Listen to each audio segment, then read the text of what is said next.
cara Bapak memberi pidato ya, dengan mengeluarkan kata-kata kasar yang tidak pantas. Sok kaya, sok banyak duit, malah duitnya nyolong dari rakyat. Pelan-pelan netes ke bawah. Di sini untuk persiapan para manajer dari Kopdes ini tidak usah dibarakkan, ini menganggarkan lagi, menelan korban lagi, dan ini berjumlah 4 orang. Yang mendatangi rumah-rumah ini sensus ya, sensus ekonomi atau apa itu, ini kan masyarakat kecil dicecer nih. Punya emas nggak, punya motor nggak, punya mobil nggak, penghasilan berapa per hari. Yang kecil, masyarakat kecil dicecer. Adakah ini dicecerkan juga kepada pejabat-pejabat? Maukah mereka membuka pintu ketika sensus ekonomi itu datang ke rumah? Hati-hati loh, saya kasih peringatan mereka itu. Saya tahu siapa yang bayar demo, gue tahu itu.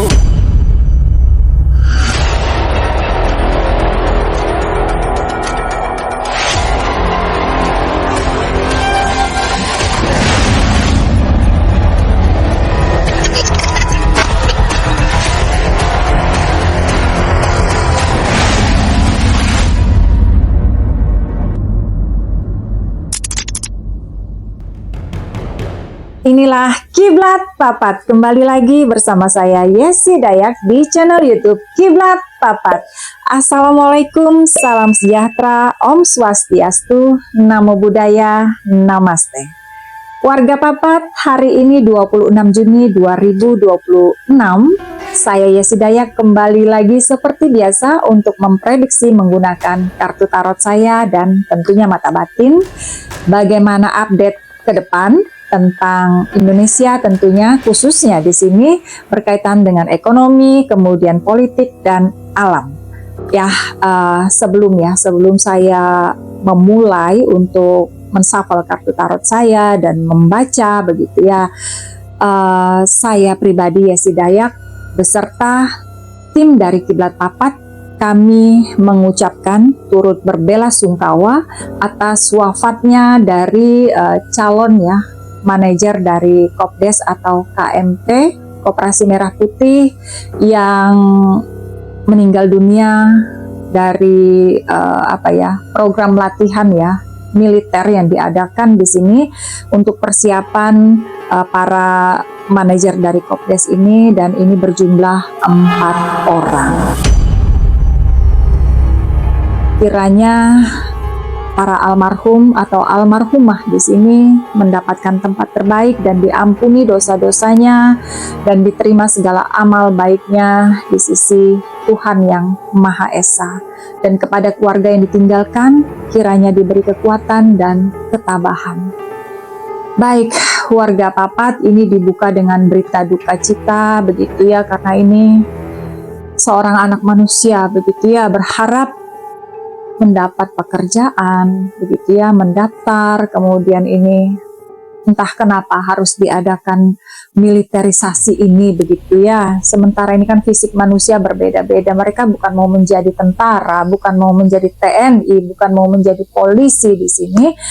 Setiap orang ini belum tentu melakukan pembinaan fisik setiap hari begitu ya, kemudian tambah lagi cuaca yang ekstrim. Nah inilah ya, mungkin programnya bagus, niat dari pemimpin negeri ini, presiden tentunya, supaya ada kejujuran, supaya ada mental militer, tapi ini kan tidak semudah itu begitu ya. Sebelum orang melakukan pelatihan militer begitu ya, ini kan tentu harus ada dicek dulu jasmaninya, rohaninya, ya kan, kemudian psikologinya begitu.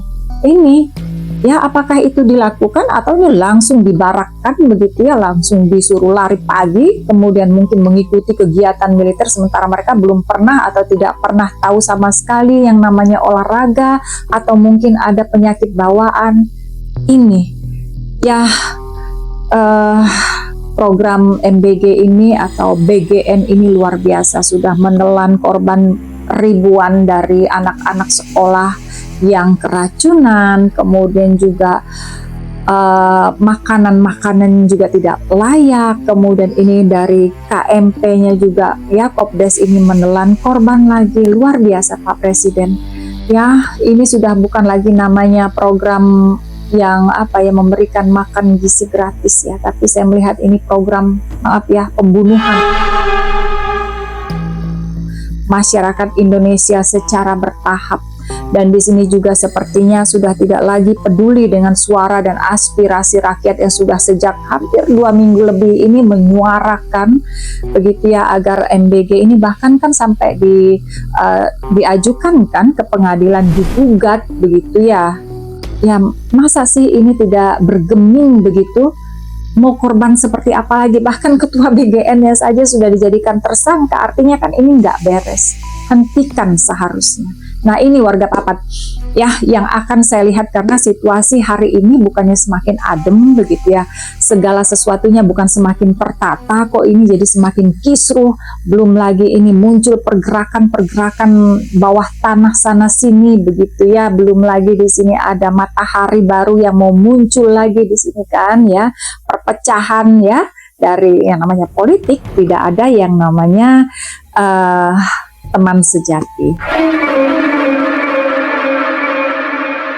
Ya, kemudian pernah saya sampaikan juga di konten sebelumnya, tidak ada pesta yang tidak akan selesai. Nah, ini ya, saya akan lanjutkan di sini dengan kartu tarot saya seperti biasa.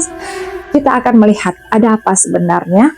Kenapa situasi hari ini bukannya semakin kalem gitu ya, semakin teduh, semakin tertata, kok ini semakin ngaco gitu ya. Baik, seperti biasa saya menshuffle kartu tarot saya dan akan mengambil 3 kartu tarot dan 1 bottom deck card.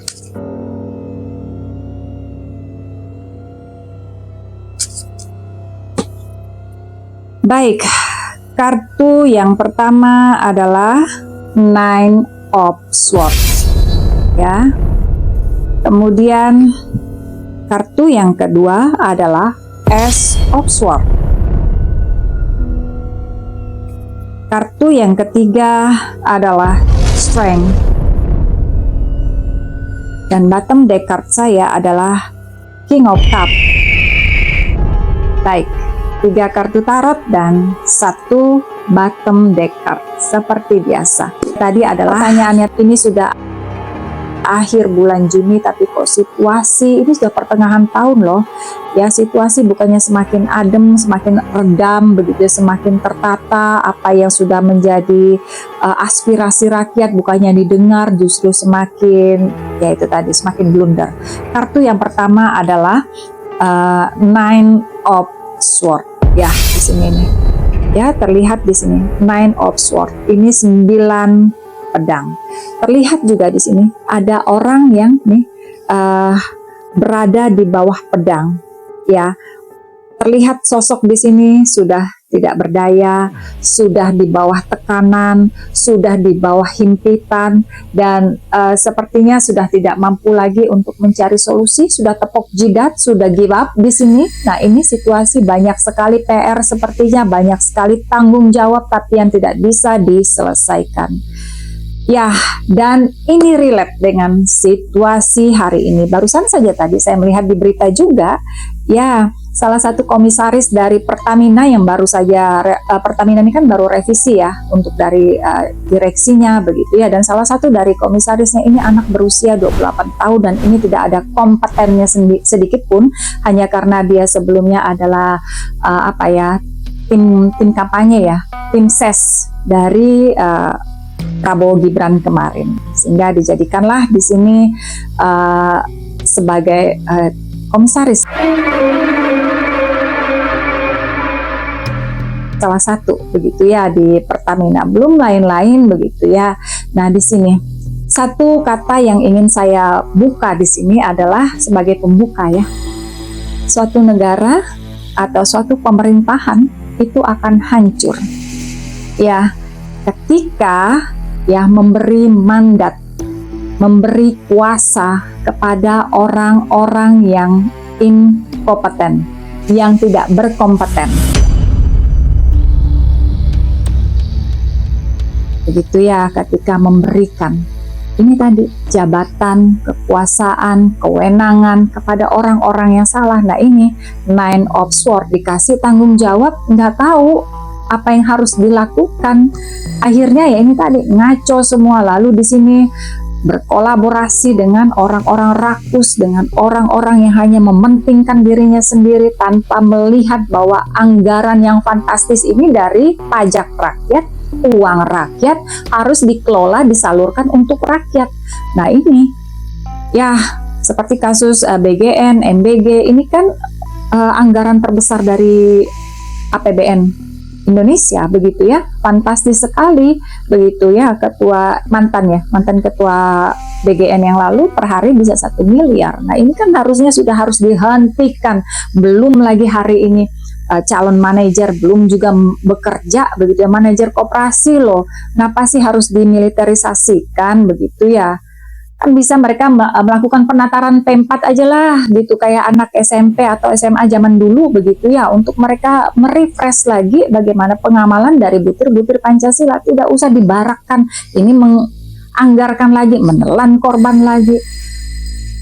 Bagaimana cara pikirnya ini yang saya udah kehabisan kata-kata, begitu ya, ketika melihat realita. Dan di sini dari mata batin juga saya melihat ini kegelapan yang luar biasa. Yang nggak ada lagi titik terang di sini, nggak ada. Bahkan ada titik terang kemarin 1 titik, 2 titik itu dimatikan juga. Belum lagi di sini, mohon maaf Bapak Presiden, ya hari ini saya cukup shock, begitu ya, melihat di media sosial bagaimana cara Bapak memberi pidato, ya, dengan mengeluarkan kata-kata kasar yang tidak pantas, ya, diucapkan oleh seorang pemimpin. Jangankan seorang pemimpin, sebagai seorang manusia saja kita tidak pantas. Kalau manusia itu memiliki etika, moral, begitu ya, memiliki kecerdasan, EQ, SQ, nggak usah IQ deh, ya. Dan di sini saya melihat sudah bukan lagi blunder, konyol, entah apa lagi. Di sini saya melihat ini bukan lagi sosok seorang Prabowo Subianto. Ya, dari auranya juga sudah lain, energi, emosinya penuh dengan bara api. Ya, bahkan apa yang disampaikan, mohon maaf, ini susah sekali diterima, begitu ya, kontradiktif dengan realita yang ada di masyarakat. Stop Bapak untuk menghina, kemudian mencemooh, mengeluarkan kata-kata yang tidak pantas. Saya tidak tahu Bapak belajar dari mana, entah siapa ini penasehatnya, begitu, siapa yang membrandingnya, untuk apakah ini meniru dari Presiden Amerika Donald Trump yang suka berkata-kata tidak pantas begitu kepada pers atau kepada masyarakat. Jangan Pak, ya, ini Indonesia, negara yang penuh dengan etika, sopan santun, begitu ya, gitu. Lalu begini, ini berkaitan dengan beban tanggung jawab yang diberikan kepada orang yang tidak berkompeten tadi.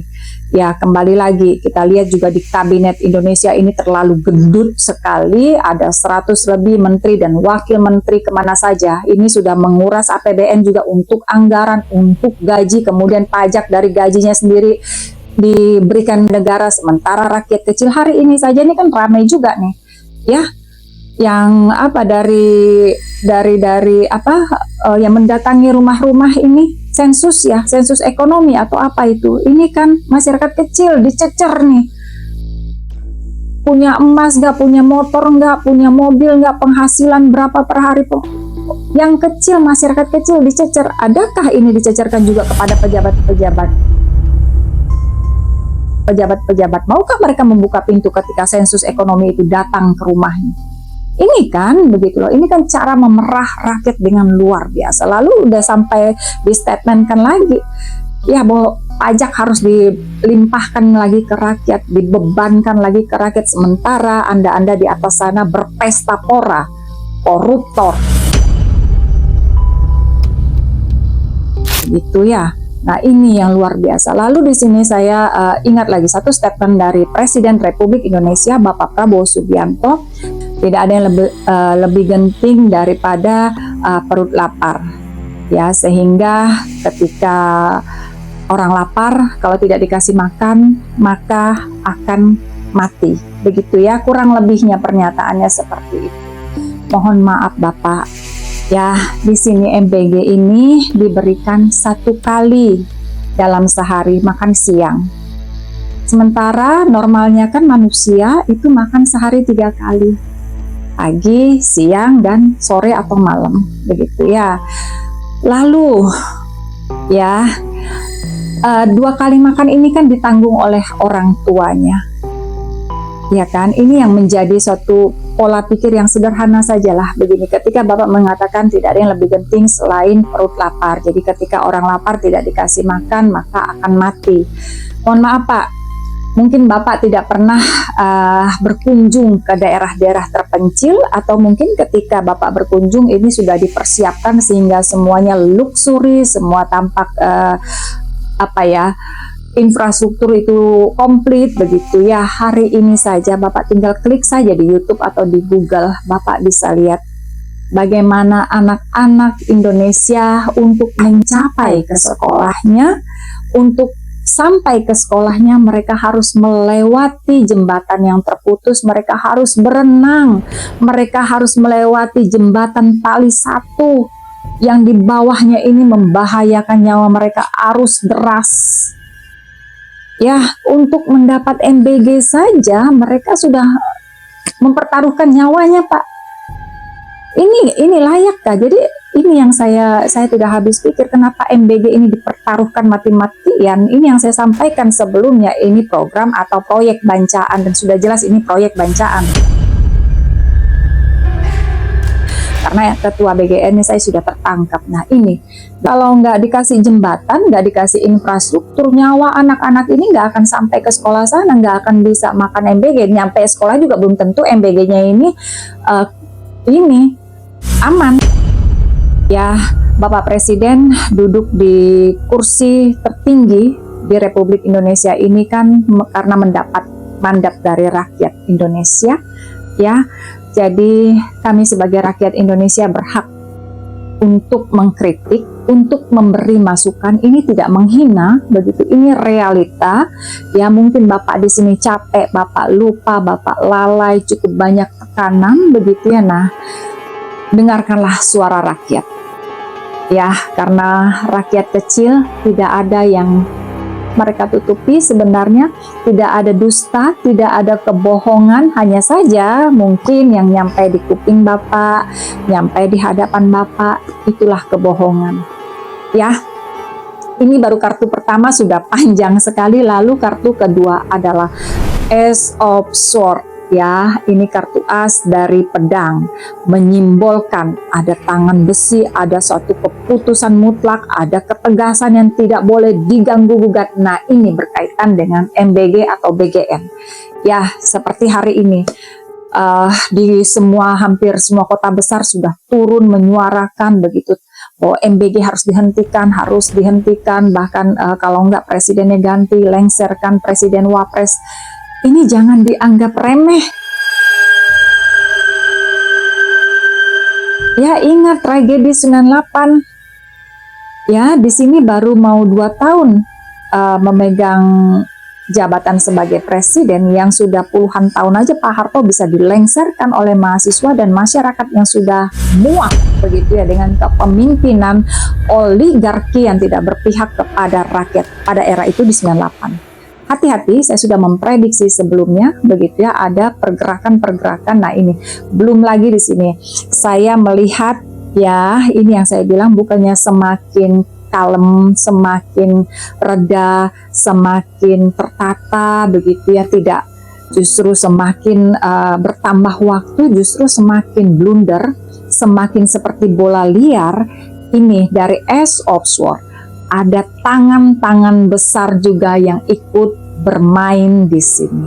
Orang yang sudah saya sampaikan sebelumnya, don't trust anyone, Pak Prabowo, ya, karena di sini hati-hati orang-orang di sekeliling, ya, ini adalah musuh dalam selimut. Dan hari ini saya melihat sudah ada gap yang pecah. yang tadinya satu room, satu koalisi gitu ya. Nah, ini sudah mulai berbalik badan, sudah mulai memanas, sudah mulai menunjukkan egonya masing-masing, sudah menunjukkan warna aslinya ini ya, dan ini berkaitan dengan pemimpin sebelumnya. Kita bisa melihat mulai melakukan safari politik kemana-mana. Ini kan bukan suatu hal yang lumrah sebenarnya, begitu ya. Energinya juga terbaca bahwa ini ada sesuatu yang diinginkan. Ya, ini yang sudah saya peringatkan jauh hari ya kepada Presiden Republik Indonesia. Ada tangan-tangan besar yang bermain di sini, hati-hati. Ada tangan-tangan besi juga, kemudian juga hati-hati di sini dalam mengambil sikap dan kebijakan. Benar-benar harus berpihak kepada rakyat. Jangan di sini, satu contoh seperti MBG begitu, ini kan sudah tidak pro rakyat. Kenapa harus mesti dipertahankan? Apakah di sini memang sudah bagi-bagi jatah tadi yang tidak bisa dihentikan? Ya, di sini saya melihat juga dari Ace of Swords ini, sepertinya ini hanya untuk kepentingan 2029. Begitu ya, bukan lagi untuk berpihak kepada rakyat, tapi di sini justru akan memerah rakyat, mengorbankan rakyat.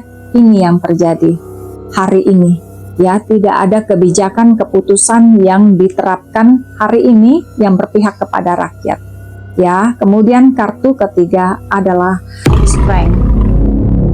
Ada kekuatan. Ada bahu-membahu, di sini tergambar ada kobaran api yang sudah berkali-kali saya sampaikan. Kobaran api bisa dalam real api, bisa dalam bentuk amarah manusia. Ada kekuatan yang di sini bahu-membahu. Nah, ini berkaitan dengan pergerakan massa. Hati-hati. Ya, saya sudah ingatkan, sudah sampaikan berkali-kali, ya rakyat kecil ketika terus diinjak, begitu diperah habis-habisan, mereka akan menjadi people power yang akan bergerak menuntut keadilan. Ada strength, ada kekuatan besar di sini yang tidak disadari oleh Pak Prabowo. Ya, hati-hati ya, karena di sini itu tadi saya sampaikan, Presiden ini hanya menjalani mandat dari rakyat loh. Ya, jadi ketika rakyat menyuarakan untuk menurunkan, ya harus turun. Begitu. Ketika rakyat sudah tidak merasa ini pemimpin untuk layak duduk di sana, ya akan dilengserkan. Belum lagi di sini seperti yang kemarin saya ingat berapa waktu yang lalu ketika demo, ya ada demo bayaran. Ya, dan ini setelah diakui gitu ya oleh pelakunya, ini ketua BEM ini ya, mengakui bahwa dibayar oleh siapa? Dibayar oleh Wapres. Ya, ini ada dalam undang-undang loh ya. Kenapa ini tidak ada yang menyuarakan? Kenapa tidak ada yang melakukan pelaporan ke polisi bahwa ini ada undang-undangnya, saya lupa nomor berapa, tapi saya pernah membaca bahwa presiden, wakil presiden tidak boleh melakukan tindakan-tindakan seperti itu, melakukan penyuapan dan lain sebagainya. Ya, ini sudah melanggar pasal. Kenapa Polri diam saja? Takut. Ini, ya jangan tumpul ke atas tapi tajam ke bawah. Begitu ya. Oke. Nah, di sini ya. Di sini ini ada strength, ada kekuatan, ada api, ada amarah. Bisa juga ini strength ini ketika manusia ya tidak mampu memanusiakan manusia lain, ada kekuatan alam. Ini yang tadi sudah saya sampaikan. Ketika manusianya sendiri sudah, kita lihat saja hari ini ya, ini cukup banyak sekali, bukan hanya kasus MBG, BGN, pembalakan hutan juga yang pernah saya kupas juga sebelumnya dari Aceh sampai Papua juga hari ini begitu ya. Papua ini belum benar-benar terlihat di permukaan, selalu diredamkan, padahal di sana ini saudara-saudara kita sangat menderita hari ini. Hutan-hutan mereka sudah dijadikan lahan perkebunan tebu dan sawit di sana. Sementara kehidupan di sana masyarakatnya kita ketahui mereka bergantung sekali dengan alam. Tanpa alam maka mereka akan mati. Ya, saudara-saudara kita di Papua, mereka menyuarakan tapi terus dibungkam. Ini tadi saya katakan kenapa makin ke sini ya segala sesuatu dilakukan pendekatan dengan cara militerisasi. Ini kan bahaya begitu ya. Ya, bahkan demo kemarin juga sudah diturunkan juga ini yang dari TNI. Ini kan hanya ibu-ibu bawa panci. Itu ya berhadapan dengan yang bawa senjata, bawa tameng, luar biasa. Ya, ini di Papua juga saya jadi ingat, di Papua ini hutannya sudah dihabiskan tuh kurang lebih untuk satu program proyek pemerintah itu yang pangan ya, yang food estate itu kan kurang lebih 2 juta hektar atau berapa itu di sana. Ya, kemana begitu? Kemana pemerintah ini membiarkan begitu? Dan memang pemerintah juga terlibat karena diturunkan juga TNI Polri di sana untuk ikut ya, untuk mengamankan, bahkan untuk menjadi petani juga di sana, untuk berkebun, bukan lagi untuk bertempur, berperang begitu ya. Dan ini untuk menyelesaikan juga dengan masyarakatnya. Kenapa sih harus menggunakan cara-cara militerisasi? Inilah juga salah satu yang membuat Papua ini terus bergejolak. Ya, mereka tidak pernah dianggap ada, ya mereka tidak pernah disejahterakan. Kita bisa lihat, jangan tutup mata bagaimana keterbelakangan di sana, baik dari sosial, ekonomi, pendidikan, ya jauh sekali, bahkan infrastrukturnya. Ya, padahal di sana adalah sumber alam yang luar biasa. Kita tahu Freeport gitu menyumbang berapa banyak gitu kan. Nah ini begitu ya, ada apa di Indonesia ini? Benar-benar ini yang sudah negara yang sudah terjual. Kemudian para pemimpinnya ini juga adalah orang-orang yang semestinya ini yang dimiliterisasikan lagi. Semestinya orang-orang ini lagi yang ditatar dalam P4 begitu ya, untuk kembali lagi. Ya, ini sudah sangat darurat. Indonesia ini sudah darurat. Jangan masih mengatakan bahwa Indonesia baik-baik saja, ekonomi baik dan sebagainya. Bahkan kita sudah disorot oleh media asing di mana-mana, statementnya sudah yang memalukan sebenarnya.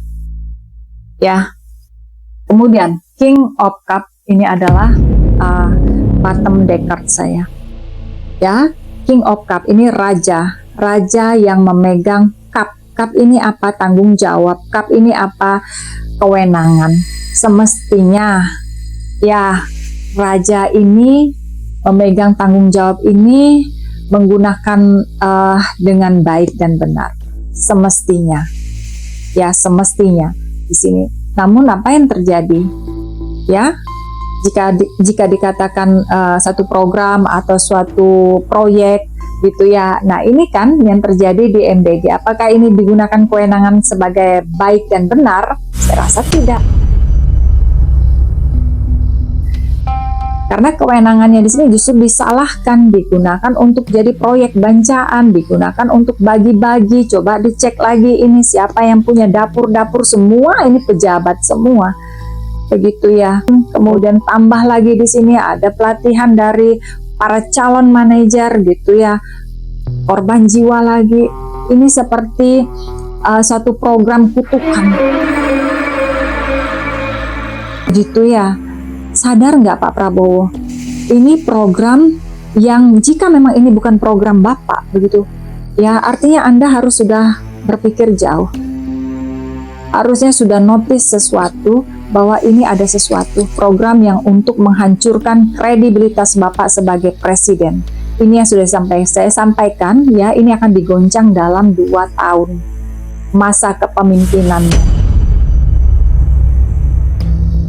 Ya, karena ini tadi disodorin program ya, beliaunya mungkin kurang paham, kemudian hanya dipaparkan yang pasti yang bagus-bagus, perfect semua, kemudian laporannya juga perfect semua, tapi realitasnya hari ini. Kemudian ya satu lagi di sini yang paling miris hari ini tadi ya, saya melihat guru-guru ribuan ini melakukan demo sambil nangis. Ya, ketika di sini mau memberi makan kepada siswanya, memberi makan gratis, memberi makan bergizi kepada anak-anak, begitu ya tujuannya programnya. Namun di sini gaji guru tidak naik. Ini kan luar biasa. Sementara beliaunya ini ketika salah satu kementerian minta anggaran ditambah 5 miliar, beliau malah tambahkan 10 miliar. Kenapa untuk para pendidik ini ya yang akan mencetak generasi penerus bangsa ini untuk masa depan Indonesia ini justru semakin dibuat terpuruk? Ada yang bahkan itu puluhan tahun gajinya hanya 400.000, ada yang sudah mengajar sekian tahun tapi tidak ada dikasih gaji. Ini kan miris sekali. Bagaimana empatinya? Nggak ada empati saya rasa di sini. Ya, terlalu mulia sekali. Bagaimana begitu loh? Guru-guru ini, mereka ini kan yang mencetak selain orang tua di rumah, begitu ya. Ya, mereka inilah yang mencetak generasi ke depan. Indonesia ini bukan keluarga kaya raya yang mampu menyekolahkan anak-anaknya di sekolah-sekolah mahal, sekolah-sekolah swasta yang mungkin gurunya dari orang asing. Tidak, rata-rata ini bersekolah di sekolah negeri. Ya, bahkan itu tadi kalau Pak Prabowo tahu di daerah-daerah ini kan daerah terpencil, guru-guru honorer, mereka bahkan per berapa bulan, 3 bulan, 6 bulan belum terima gaji. Ketika cair juga hanya 200.000, bahkan ada yang sudah bertahun-tahun tidak digaji. Ya, gimana hatinya? Ya, sementara itu tadi para pejabat pelesiran ke luar negeri, miliaran. Luar biasa, tidak ada empati sama sekali, tidak ada empati. Jadi layak kalau saat ini digeruduk oleh mahasiswa, didemo oleh rakyat begitu ya. Jangan mengatakan ini adalah demo bayaran. Ada mungkin itu tadi yang saya bilang, penyusup itu selalu ada dan sudah ketahuan kan. Pelakunya adalah dari yang memberikan uang ini siapa, Wapres, kenapa nggak diproses? Itu tadi ya. Nah ini tadi ya. Apa sih yang terjadi di Indonesia ini? Benar-benar sudah blunder, sudah ngaco, sudah konyol, seperti dagelan. Benar-benar ini tiada akhir begitu ya. Hentikanlah yang memang seharusnya dihentikan, yang sudah diminta sama rakyat, disuarakan sama rakyat. Rakyat sudah menolak, ibu-ibu sudah menolak, anak-anak sudah menolak, jangan lagi dikasih MBG. Kenapa ini para pemegang proyeknya yang justru nggak mau begitu ya? Ketika orang yang menerima makanannya saja sudah tidak mau, menolak begitu, kenapa masih mau dikasih? Ini kan aneh. Artinya kan di sini bancaan itu tadi. Ya, warga Papat, demikian ya prediksi mata batin saya menggunakan kartu tarot. Dan kembali lagi seperti saya sampaikan dan ingatkan satu poin, bahwa tidak ada pesta yang tidak selesai, dan sepertinya saya melihat di sini pesta ini juga akan selesai sebentar lagi. Hati-hati, hati-hati ya. Dan di sini juga saya melihat ini ring fire juga sedang aktif. Kita ketahui di Venezuela juga ini baru terjadi gempa bumi yang menelan korban cukup banyak begitu ya. Indonesia ini adalah ring fire. Hati-hati karena di sini tadi di sini saya kelupaan dari kartu strength ini tadi ada juga indikasi lempeng bumi bergeser. Ya, hati-hati area Sulawesi, Yogyakarta, kemudian Jawa Barat, Lampung, Padang, Aceh. Hati-hati ya, karena ini ada indikasi, karena ini ring fire sedang aktif-aktifnya semua bergerak dengan skala di atas 7. Semoga semua kiranya ya, semua makhluk di muka bumi ini, warga Papat, masyarakat di Indonesia selalu dilindungi ya oleh Yang Maha Kuasa, diberi ketabahan, diberi kekuatan, diberi kesejahteraan, diberi rezeki yang berlimpah. Amin. Demikian warga Papat. Jangan lupa subscribe, share, like, dan komen di channel YouTube Kiblat Papat ini, karena hanya Kiblat Papat yang mengupas dengan mata batin paling awas. Salam.